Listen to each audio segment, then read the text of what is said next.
श्री स्वामी समर्थ. नमस्कार मंडळी. आज 3 जानेवारी रोजी शाकंभरी पौर्णिमा आलेली आहे. या पौर्णिमेच्या दिवशी अन्नपूर्णा देवी आणि लक्ष्मी देवीची पूजा केली जाते. हा दिवस त्यांनाच समर्पित केला जातो.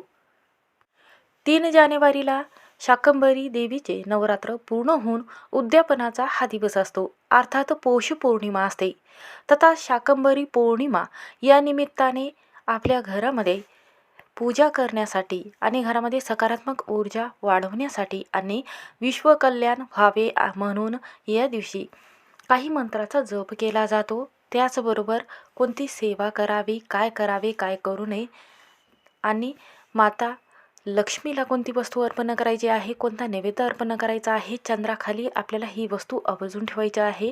ही वस्तू ठेवल्याने नशीब पलटेल, दुःख, दारिद्र्य, गरिबी नावालाही उरणार नाही. प्रत्येक कामामध्ये तुम्हाला यश मिळणार आहे. घरामध्ये सुख समृद्धी कायम टिकून राहणार आहे. धनाची देवी माता लक्ष्मीचा आशीर्वाद प्राप्त होणार आहे. घरामध्ये अखंड लक्ष्मी नांदणार आहे आणि 33 वर्ष तुम्हाला धन, संपत्ती, आरोग्य किंवा घरामध्ये कर्ज असेल तर त्यातून मुक्तता होईल. असा अत्यंत प्रभावी उपाय जो आहे तर तो तुमच्यासोबत शेअर करणार आहे. त्यामुळे व्हिडिओ हा शेवटपर्यंत नक्की पहा. चॅनलवर नवीन असाल तर नक्की सबस्क्राईब करा. कमेंटमध्ये जय महालक्ष्मी हा मंत्र लिहायला विसरू नका. हिंदू कालनिर्णयमध्ये पौर्णिमेचा दिवस अत्यंत शुभ मानला जातो. म्हणूनच 2026ची पहिली पौर्णिमा पौष महिन्याच्या शुक्ल पक्षात आलेली आहे. या दिवशी चंद्र त्याचा 16 चरणासह आकाशामध्ये आपल्याला प्रकाश जो आहे तर तो आपल्या घरावर दाखवत असतो, विराजमान असतो. म्हणूनच धार्मिक श्रद्धेमध्ये या दिवशी पवित्र नदीमध्ये जाऊन दानधर्म करणे किंवा पूजाविधी करणे, सूर्यदेवाला अर्घ्य देणे अत्यंत शुभ मानले जाते. पौष महिन्यात केलेले सर्व धार्मिक कार्य पौर्णिमेच्या स्नानानंतर आपण पूर्ण करत असतो तर ते पूर्ण होत असतात. म्हणून पवित्र गंगेमध्ये गेल्यानंतर माता लक्ष्मीला प्रार्थना करत असताना एक शुद्ध तुपाचा दिवा आवर्जून नदीमध्ये लावायचा आहे. असं केल्याने सूर्यदेवाचा आशीर्वाद प्राप्त होतो, 33 कोटी देवांचा आशीर्वाद प्राप्त होतो. असं म्हणतात की पौष महिन्यामध्ये आपण जे काम करतो त्या कामाचं पुण्यफळ जे आहे तर ते दुप्पटपटीने आपल्याला प्राप्त होत असते. तर शाकंभरी पौर्णिमाचा उपास का केला जातो तर पहा, शाकंभरी देवी जी आहे ही अन्नपूर्णा माता आणि लक्ष्मी देवीचं स्वरूप आहे, ज्यामुळे आपल्या घरामध्ये आरोग्य, समृद्धी व अन्नधान्याचा साठा हा कधीच कमी पडत नाही. या दिवशी शाकंभरी नवरात्राची दिव्य समाप्ती होते, जी अष्टमीला सुरू होते आणि पौष महिन्यातील पौर्णिमेला समाप्ती होत असते. आपल्या हिंदू परंपरेमध्ये खूप आध्यात्मिक महत्त्व या शाकंभरी पौर्णिमेला सांगितले गेलेलं आहे. या दिवशी श्री सत्यनारायण देवाची पूजा आपण संध्याकाळी करत असतो. त्याचबरोबर या पवित्र पौर्णिमेच्या दिवशी सकाळपासून तर संध्याकाळपर्यंत काही कामे केले जातात. तर या दिवशी आपल्याला उठल्यानंतर या पवित्र पौर्णिमेच्या दिवशी हा पवित्र पौर्णिमेचा दिवस देवी भगवतीचा अवतार शाकंभरी यांना समर्पित आहे, जिचे पोषण, अन्न, हिरवळ, भाज्या, फळे आणि निसर्गाच्या विपुलतेची देवी म्हणून म्हटली जाते. शाकंभरी पौर्णिमेला प्रार्थना केल्याने आरोग्य, सुख, संपत्ती सर्व काही लाभत असते. म्हणूनच शाकंभरी पौर्णिमेच्या दिवशी काही उपाय जे आहेत तर ते केले जातात. हा उपाय केल्याने शाकंभरी पौर्णिमेच्या दिवशी जर तुम्ही सेवा करत असाल किंवा एखादी वस्तू दान करत असाल तर माता अन्नपूर्णा देवीचा आणि शाकंभरी देवीचा आणि आपल्या कुलदेवतेचा आशीर्वाद प्राप्त होतो. असं म्हणतात की पवित्र श्रद्धेनुसार पृथ्वीवरील तीव्र दुष्काळाच्या काळात देवी भगवतीने शाकंभरी देवीने अवतार घेतला होता आणि मानवतेला अन्न, वनस्पती आणि नैसर्गिक ज्या वस्तू आहे, पदार्थ आहे, भाजीपाला असेल तर त्या प्रगट केल्या होत्या. शुक्ल प्रतिपदेला सुरू होणाऱ्या इतर नवरात्रीपेक्षा वेगळी शाकंभरी नवरात्र अष्टमीला सुरू होते आणि पौर्णिमेला संपत असते.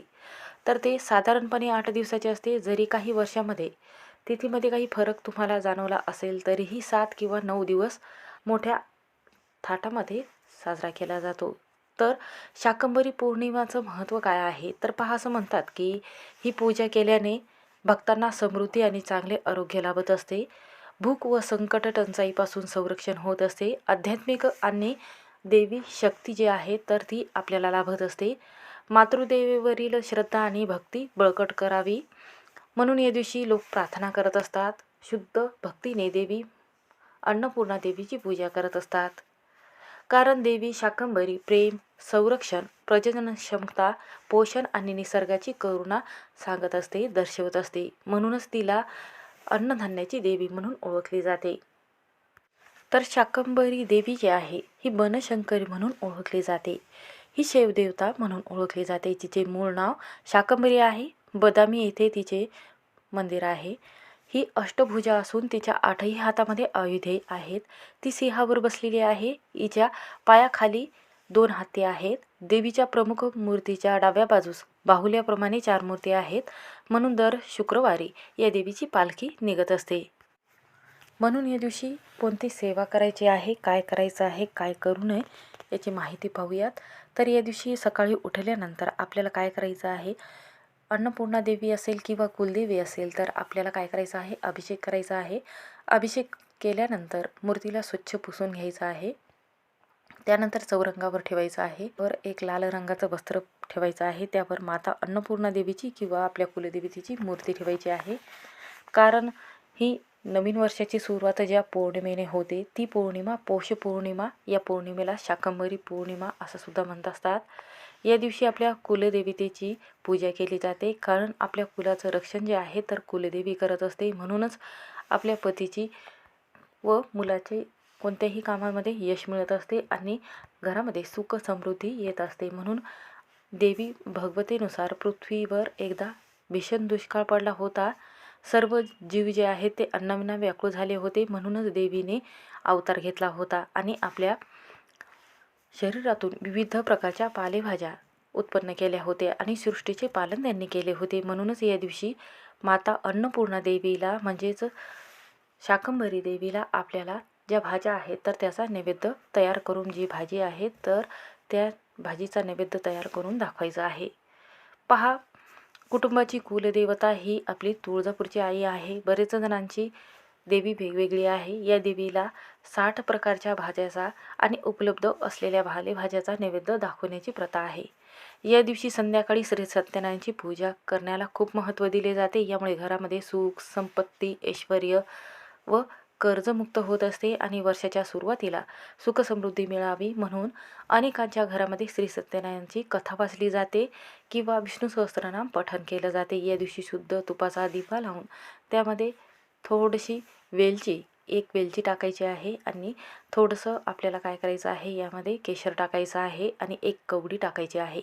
असा दिवा प्रज्वलित करून आपल्याला तुळशीची पूजा करत असताना तिथे आपल्याला हा दिवा लावायचा आहे आणि 1 शुद्ध तुपाचा दिवा आपल्याला लक्ष्मीला प्रसन्न करण्यासाठी लावायचा आहे. पहा, असं म्हणतात की या दिवशी जर तुम्ही हा दिवा लावला तर घरामध्ये सुख समृद्धी कायम टिकून राहते आणि माता लक्ष्मीची जर तुम्ही या दिवशी सेवा केली, 99 मंत्राचा जप जर तुम्ही केला तर सर्व सुख संपत्ती आपल्या घरामध्ये येऊ लागते आणि पैसा घरामध्ये येऊ लागतो.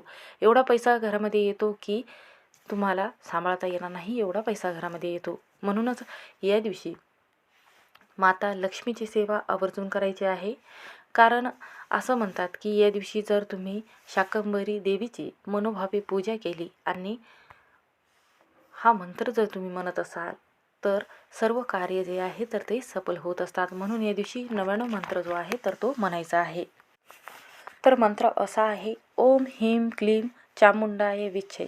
हा दुर्गा देवीचा अतिशय शक्तिशाली 99 मंत्र आहे.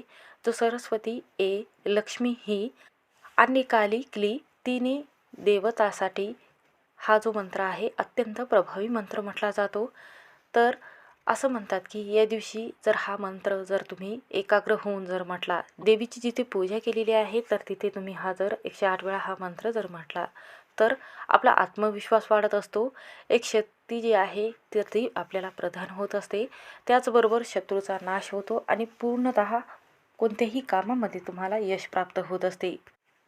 या दिवशी आपल्याला काय करायचं आहे तर या दिवशी मांसाहारी पदार्थ चुकूनही खाऊ नये. त्याचबरोबर या दिवशी आजी आजोबा असेल तर त्यांच्या पाया पडायचे आहे आणि या दिवशी पिंपळाच्या झाडाखाली माता लक्ष्मी वास करत असते. मुळ्यामध्ये, पानामध्ये श्रीहरी विष्णूचा वास असतो आणि संपूर्ण खोडामध्ये ब्रह्मा, विष्णू आणि महेश या त्रिदेवाचा सहवास असतो. म्हणून या दिवशी आपल्याला काय करायचं आहे तर गाईचं कच्चं दूध आणि एका तांब्यामध्ये कलशमध्ये पाणी भरून घ्यायचं आहे आणि त्यामध्ये हळद, तांदूळ, साखर, कच्चं गाईचं दूध टाकून हे जे पाणी आहे तर आपल्याला पिंपळाच्या झाडाला संध्याकाळी अर्पण करायचं आहे, ज्यामुळे श्रीहरी विष्णूचा आशीर्वाद प्राप्त होतो. आपल्या घरामध्ये धन पैसा वाढत असतो. त्यामुळे या दिवशी आवर्जून शुद्ध तुपाचा दिवा लावून पिंपळाच्या झाडाला 11 प्रदक्षिणा मारत असताना ओम विष्णुदेवाय नमः हा मंत्र म्हणत आपल्याला मनोभावे प्रार्थना करायची आहे की माझ्या घरामध्ये सुख संपत्ती सर्व काही लाभू द्या.